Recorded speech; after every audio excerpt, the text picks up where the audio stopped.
Je ne suis pas un ancien du parti, je suis toujours dans le parti APR, Alliance pour la République, membre de la convergence des cadres républicains, membre de la cellule comme Benno Bokk Yakaar, nekk responsable politique au niveau de la commune de Sangalkam et du département de Rufisque. Effectivement, je suis le président du mouvement patriotique sénégalais pour l'émergence, un parti politique qui soutient, un mouvement plutôt qui soutient la politique du président Macky Sall. En vérité, j'ai vu ce qui se passe dans le département avec la candidature de Matar Ndoye. Je vais faire un petit rappel en fait pour que les gens comprennent que la candidature de Matar, elle est doublement légitime. Pourquoi je le dis? Parce que Matar, en vérité, c'est quelqu'un qui a maanaam Matar nit la ku nga xam ne ci parti bi il a accompagné vraiment le processus bu APR Yaakaar depuis sa création boo ñu ñëwee intégré APR ba léegi il a toujours accompagné na bépp leader bu fi nekk. Moi je me rappelle bi ñuy jox la coordination départementale Oumar Gueye à l'époque mu amoon la conférence des maires parce que boobu maires yi APR amoon bëriwul woon certes mais mu xawoon na kii parce que ñoo majoritaire dans le département bien qu'on avait perdu la ville de Rufisque.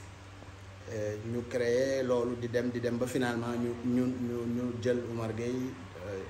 def ko coordonnateur de l'Alliance pour la République et de Benno Bokk Yakaar dans le département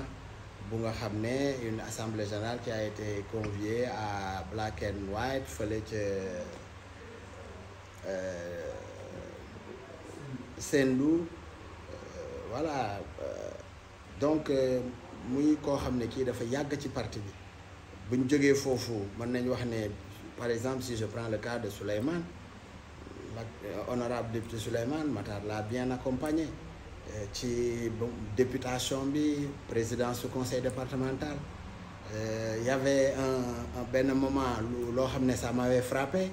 mooy Souleymane mu dindi écharpam bi nga xam ne moom lañ ko takkaloon jël ko solal ko Matar c'était symbolique et c'est très très fort pour wane que taxawaay bi Matar amoon ci wetam. Matar ki nga xam ne mooy le professeur Ismaïla Madior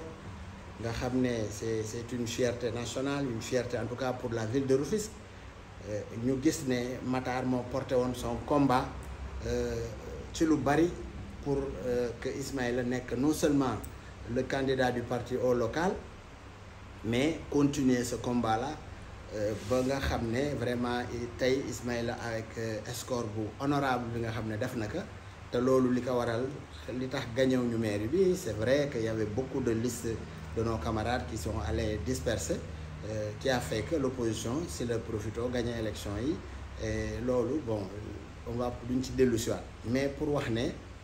en tout cas leader yi nekk fii yépp Matar accompagné na leen un peu partout et au moment où bi dëkkee Tëngéej amee aussi ay jafe-jafe Matar dafa jëloon son bâton de pèlerin di rencontrer leaders yi nekk Tëngéej yëpp di leen boole pour regrouper waat leen pour ñu ànd di waxtaan pour préparer les élections et je crois que loolu liggéey la boo xam ne bi def na ko après et aboutir na ci ay processus ba même bi ñu président di recevoir ñu jàppoon ne Tëngéej yëpp juboo nañ nekk nañ benn mais en vérité aussi dafa am des éléments yu nga xam ne dafa concourir à ce que nous avons encore perdu les élections législatives parce que en vérité les gens dañu wane ne dañ juboo mais en vérité juboo bi c'était un peu maquillé en fait si je peux dire comme ça parce que la preuve mooy le président de la République nous reçoit le département de Rufisque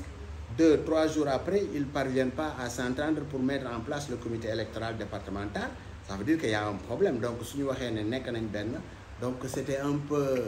xawoon na doy waar quoi mais malgré tout ça gis nañ ne ce qui s'est passé finalement nous avons perdu les élections législatives et je vous dis que le président Macky Sall n'a jamais perdu des élections législatives à Rufisque on a toujours gagné depuis bi mu fi nekkee ba léegi en tout cas les élections yi concernaient le président il gagnait toujours léegi nag la situation aujourd'hui mooy que j'interpelle l'ensemble des leaders du département les maires tous autant qu'ils sont à commencer par le coordonnateur l'honorable député Souleymane le ministre d'État Ismaïla Madior l'honorable député Ndiagne Diop et tous les autres maires du département et les identités remarquables de l'Alliance pour la République, la jeunesse, les femmes, pour qu'ensemble nous portions en fait le combat et en fait pas un combat, mais porter la candidature de Matar, non seulement pour donner encore un peu de tonus les chances de gagner de l'Alliance pour la République, d'autant plus que nous savons actuellement le département est contrôlé par l'opposition. Et là, il faut une dynamique parce qu'en fait, en vérité aussi, depuis 2012, nous avons une équipe et toujours c'est les mêmes choses, c'est les mêmes pratiques. Ku ànd ak ñoom tey démb yaa ngi doon critiquer ku àndoon ak ñoom démb tey yaa ngi critiquer. Ça veut dire qu'il y a un problème de management réel qui se pose par rapport à la gestion du parti et de la coalition Benno Bokk Yaakaar dans le département de Rufisque. Ça, le dire vraiment, c'est dire la vérité des faits. On n'a rien contre personne, mais dëgg moom yàlla moo ko moom soo koy wax da nga koy wax te yàlla tax. Et aujourd'hui, moi, je crois que la candidature de Matar peut être une bénédiction pour le département de Rufisque, parce que je sais que bu ko ñëpp fayee li mu liggéey ci département bi par rapport ak kenn ku nekk ba nga tolloo ci ay moments pour xeex. Moi je me rappelle les moments où du Haut Conseil des collectivités territoriales de notre frère Demba Diallo nga xam ne taxawaay bu am solo lañ ci taxawoon ñoom ma sœur Aminata Lo donc et tant d'autres. Donc ñooñu ñëpp tey dañu war a summeeku futteeku jàpp ci candidature bi pour que éventuellement ñu mën notre frère Matar ñu gagner le département avec lui comme au conseil des collectivités territoriales. Et moi je crois que cet appel là moom laay lancé l'ensemble des responsables, en tout cas les plus en vue de l'Alliance pour la République et de la coalition Benno Bokk Yaakaar, nga xam ne ñëpp buñ ci tegee seen loxo yaakaar nañ ne dina nekk une candidature sérieuse, une candidature bu nga xam ne elle est légitime aussi. ñëpp dinañ ci d'accord gis ci seen bopp ñoo ànd ci liggéey ci jàpp ci pour que loolu am. Parce que en vérité aussi le président de la République Macky Sall, département de Rufisque aussi yàgg nañ ko soutenir yàgg nañ ko jàppale, mais jusqu'à présent am na lu bëree bëri lu nga xam ne des na ci maanaam la prise en charge des problèmes des Rufisquois, et généralement sur le plan par exemple en tout cas de nomination par rapport au fils du département de Rufisque. Gis nañ ne aussi am na lu bëree bëri lu nga xam ne des na, ñuy ñaan encore une fois le président mu gën a taxawaat pour gestu Tëngéej. Gestu bi mooy vraiment renouveler un tout petit peu la classe politique, non pas pour mais faire de sorte que cette jeunesse là bi nga xam ne ñoo ngi fi ñu mën a daje ak seen moroomi jeunes yi. Parce que en vérité aujourd'hui Sénégal ñi fi nekk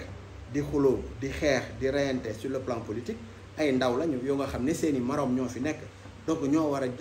jàmmaarloo ak ñoom. te loolu jàmmaarloo bi yépp mooy taxawaay lay laaj ak responsabilité. Et sur ce nous demandons à ce que tous les responsables de Rufisque et du département ñu xam ne war nañu en tout cas dolli ci li nga xam ne président jot na ko fi def ñu ko siy gërëm di ko ci sant,